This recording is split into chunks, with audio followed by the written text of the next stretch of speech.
Hello friends, welcome to my YouTube channel hard GS study. Friends, आज की इस video में हम बात करने वाले हैं हिस्ट्री से संबंधित कुछ महत्वपूर्ण एमसीक्यू प्रश्नों के बारे में, जो कि एग्जाम के पॉइंट ऑफ व्यू से काफ़ी ज़्यादा इंपॉर्टेंट है।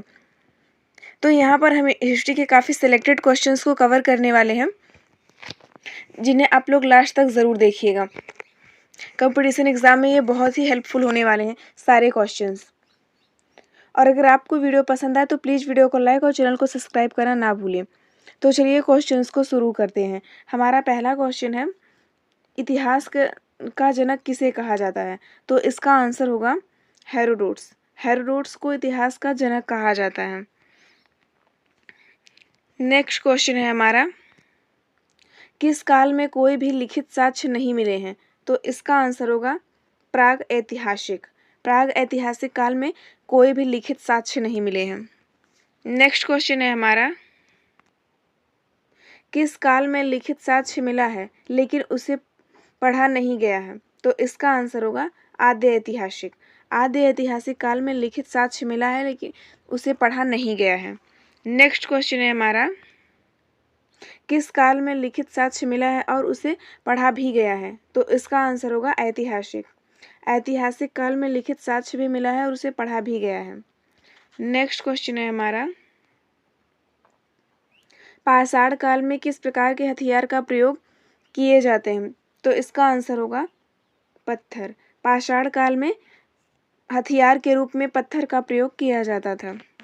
नेक्स्ट क्वेश्चन है हमारा, आग की खोज किस काल में हुई थी? तो इसका आंसर होगा पूरा पाषाण काल। आग की खोज पूरा पाषाण काल में हुई थी। अंत्येष्टि कार्यक्रम काल किस काल में शुरू हुआ? तो इसका आंसर होगा मध्य पाषाण काल। अंत्येष्टि कार्यक्रम मध्य पाषाण काल में शुरू हुआ। किस काल में मनुष्य स्थायी आवास बनाकर रहने लगा? तो इसका आंसर होगा नवपाषाण काल।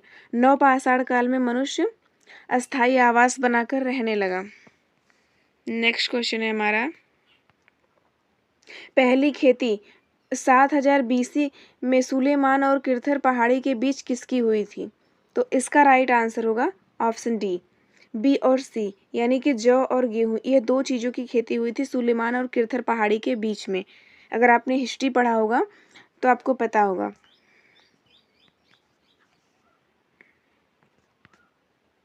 तांबे की खोज किस काल में हुई थी? तो इसका आंसर होगा ताम्रपाषाण। तांबे की खोज ताम्रपाषाण काल में हुई थी। सिंधु सभ्यता संबंधित है? तो इसका आंसर होगा आद्य ऐतिहासिक। सिंधु सभ्यता आद्य ऐतिहासिक से संबंधित है। हड़प्पा सभ्यता की संस्कृति का प्रमुख स्रोत है?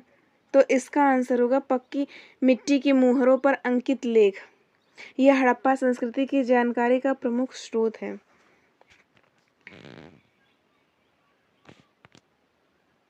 हड़प्पा सभ्यता का सर्वाधिक मान्यता प्राप्त काल है? तो इसका आंसर होगा 2500 ईसा पूर्व से 1750 ईसा पूर्व। यह हड़प्पा सभ्यता का सर्वाधिक मान्यता प्राप्त काल है। नेक्स्ट क्वेश्चन है हमारा,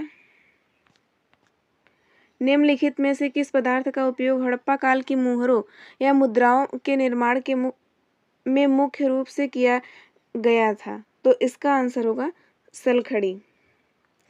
इस पदार्थ का उपयोग हड़प्पा काल की मुहरों के निर्माण में मुख्य रूप से प्रयोग किया गया था। नेक्स्ट क्वेश्चन है हमारा, सिंधु घाटी सभ्यता के लोगों का मुख्य व्यवसाय क्या था? तो इसका आंसर होगा व्यापार। सिंधु घाटी सभ्यता के लोगों का मुख्य व्यवसाय व्यापार था। नेक्स्ट क्वेश्चन है हमारा, सिंधु सभ्यता में वृहद स्नानागार पाया गया है? तो इसका आंसर होगा मोहनजोदड़ो में। सिंधु सभ्यता में वृहद स्नानागार मोहनजोदड़ो में पाया गया है।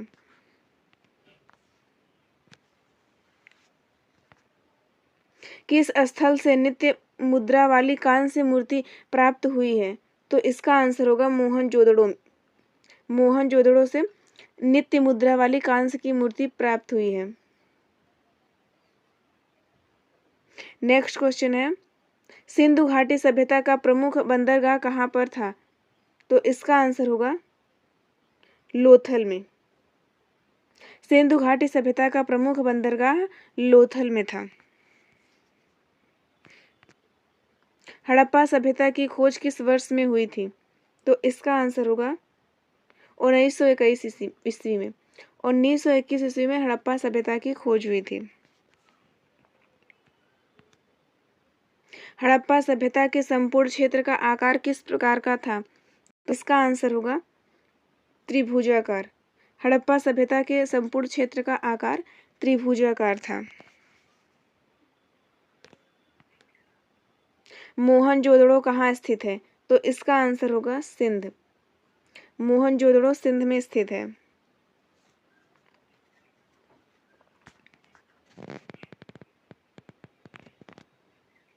सिंध सभ्यता की मुद्रा में किस देवता के समतुल्य चित्रांकन मिलता है? तो इसका आंसर होगा आद्य शिव।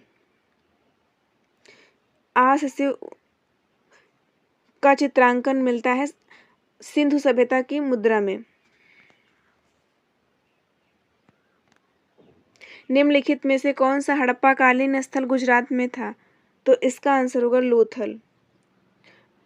लोथल हड़प्पा कालीन स्थल गुजरात में था। भारत में खोजा गया सबसे पहला पुराना शहर था? तो इसका आंसर होगा हड़प्पा। भारत में खोजा गया सबसे पहला पुराना शहर हड़प्पा था। निम्नलिखित विद्वानों में से हड़प्पा सभ्यता का सर्वप्रथम खोजकर्ता कौन था? तो इसका आंसर होगा दयाराम साहनी। हड़प्पा सभ्यता का सर्वप्रथम खोजकर्ता दयाराम साहनी था। हड़प्पा कालीन समाज किन वर्गों में विभक्त था? तो इसका आंसर होगा विद्वान, योद्धा, व्यापारी और श्रमिक। इन 4 वर्गों में विभक्त था हड़प्पा कालीन समाज। सिंधु घाटी के लोग माप और तौल से परिचित थे। यह खोज कहाँ पर हुई? तो इसका आंसर होगा लोथल। सिंधु घाटी के लोग माप तौल से परिचित थे। यह खोज लोथल में हुई थी। सिंधु घाटी सभ्यता कहाँ तक विस्तृत थी? तो इसका आंसर होगा पंजाब, राजस्थान, गुजरात, उत्तर प्रदेश, हरियाणा, सिंध और बलूचिस्तान तक सिंधु घाटी सभ्यता विस्तृत थी।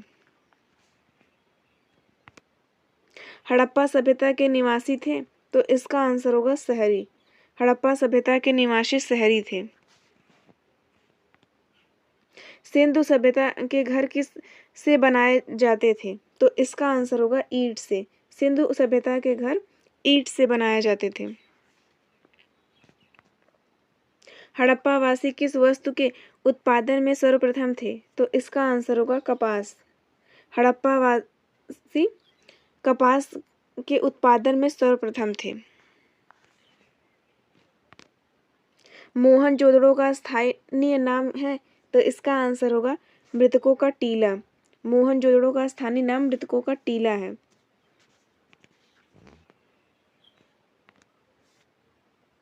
सिंधु घाटी सभ्यता जानी जाती है?